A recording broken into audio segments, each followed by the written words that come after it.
Olá! Sabe aquele tipo de problema de contagem em que os itens podem se repetir e a gente fica sem saber por onde começar? Pois é, hoje nós vamos desvendar a tal da combinação completa. Uma ferramenta que, olha, vai simplificar muito a nossa vida. E para entender bem o conceito, vamos começar com uma situação bem do dia a dia, que eu chamei aqui de o dilema dos refrigerantes. Parece uma coisinha simples, mas por trás dele se esconde um quebra-cabeça matemático bem interessante. Então, imagina a cena. A missão é comprar 7 refrigerantes para uma festa. Chegando lá na loja, só tem 3 sabores disponíveis na prateleira. E aí vem a grande pergunta: de quantas maneiras diferentes essa compra pode ser feita? Será que dá para levar os 7 de um sabor só? Ou misturar um pouco de cada? A gente vai descobrir o número exato de todas as possibilidades. Tá, mas por que a combinação simples não resolve isso?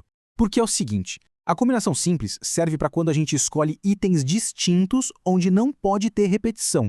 No nosso caso, a gente pode muito bem comprar várias garrafas do mesmo sabor. É essa permissão para repetir que muda completamente o jogo. Para a matemática, nada melhor do que transformar um problema da vida real numa equação, né? Então, se a gente chamar as quantidades de cada sabor de A, B e C, a soma A mais B mais C tem que dar 7. Pronto, agora a gente tem um modelo matemático para trabalhar. Tentar listar todas as combinações na mão seria uma loucura, né?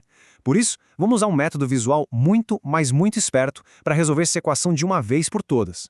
Vamos pensar numa compra específica. Digamos que a gente compre 3 refris do sabor A, 1 do sabor B e mais 3 do sabor C.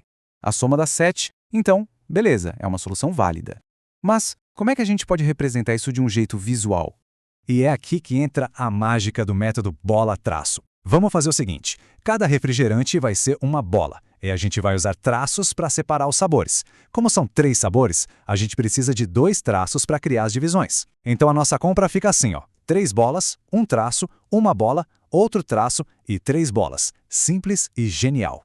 Ok, mas será que esse método funciona para qualquer situação? Vamos testar um caso mais extremo. E se a gente decidir comprar todos os 7 refrigerantes só do sabor A? Nesse caso, a quantidade de B e C seria 0. Como que o nosso sistema visual representa isso? E a resposta é: funciona perfeitamente. A representação fica assim: 7 bolas em sequência e os 2 traços juntinhos lá no final. Isso mostra que todos os itens estão na primeira categoria, o sabor A, e as outras estão vazias. Ou seja, o sistema é super flexível, funciona para tudo. Mas esse truque visual é muito mais do que parece. Na verdade, o que a gente acabou de fazer foi transformar o nosso problema num conceito matemático bem famoso, só que de um jeito disfarçado. E o ponto-chave é este aqui. O problema de escolher refrigerantes virou um problema de arranjar símbolos. Qualquer combinação de compra possível corresponde a uma única maneira de organizar 7 bolas idênticas e 2 traços idênticos numa fila. Vamos analisar a lógica com calma. No total, a gente tem 9 posições para preencher, certo? São 7 para as bolas e 2 para os traços. Então, nosso trabalho é descobrir de quantas maneiras diferentes podemos arrumar esses 9 objetos, lembrando que as 7 bolas são iguais entre si e os 2 traços também. Isso, por definição, é um problema de permutação com repetição. Isso nos leva direto para a fórmula da permutação com repetição. A gente calcula o fatorial do total de posições, que é 9, e divide pelo fatorial da quantidade de cada item repetido, ou seja, 9 fatorial dividido por 7 fatorial, que são as bolas, vezes 2 fatorial, que são os traços. Simplificando a conta toda, isso se resume a 9 vezes 8 dividido por 2. E o resultado é 36. E aí está a nossa resposta. Existem 36 maneiras diferentes de comprar os 7 refrigerantes. E o melhor, chegamos nesse número sem precisar listar nenhuma delas. Agora que a gente entendeu a lógica por trás, já podemos transformar isso numa fórmula geral, que vai servir para qualquer problema desse tipo.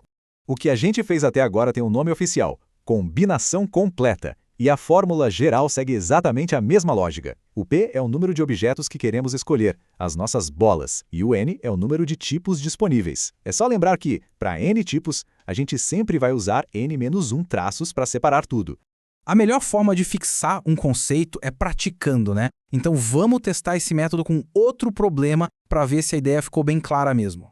Olha só essa pergunta que parece bem mais abstrata. Quantas soluções com números inteiros não negativos existem para essa equação? Parece diferente do problema dos refris, mas será que é mesmo?